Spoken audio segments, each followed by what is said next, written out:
Hello everyone, welcome to Sanmarga classes. ಮೂರನೇ ಪ್ರಶ್ನೆ, ಕರ್ನಾಟಕದ ಪ್ರಮುಖ ಪ್ರವಾಸಿ ಕೇಂದ್ರಗಳು ಎಂಬಂತಹ ಚಾಪ್ಟರ್ ಇಂದ ಅರಮನೆಗಳ ನಗರ ಎಂದು ಹೆಸರಾದಂತಹ ಸ್ಥಳ ಯಾವುದು ಅಂತ ಕೇಳ್ತಾ ಇದ್ದಾರೆ. ಅರಮನೆಗಳ ನಗರ ಎಂದು ಹೆಸರಾದಂತಹ ಸ್ಥಳ ಯಾವುದು?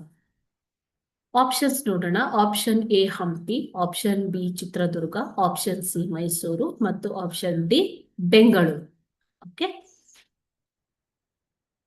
ಮೈಸೂರನ್ನ ಅರಮನೆಗಳ ನಗರ ಎಂದು ಕರೆಯಲಾಗಿದೆ ಮಕ್ಕಳೇ. ಮೈಸೂರಿನಲ್ಲಿ ಮೈಸೂರು ಅರಮನೆ ಮತ್ತು ಇತರ ಅರಮನೆಗಳು ಇರುವುದರಿಂದ ಇದನ್ನ ಅರಮನೆಗಳ ನಗರ ಅಂತ ಕರೆಯಲಾಗಿದೆ. ಓಕೆ, ಇವು ರಾಷ್ಟ್ರೀಯ ಮತ್ತು ಅಂತಾರಾಷ್ಟ್ರೀಯ ಮಟ್ಟದಲ್ಲಿ ಪ್ರಸಿದ್ಧಿ ಪಡೆದಂತಹ ನಗರ ಮೈಸೂರು.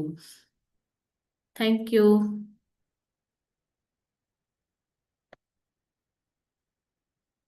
ನೋಡ್ತಾ ಇರ್ಬೋದು ನೀವು, ಇದು ಮೈಸೂರು ಅರಮನೆ. ಓಕೆನಾ?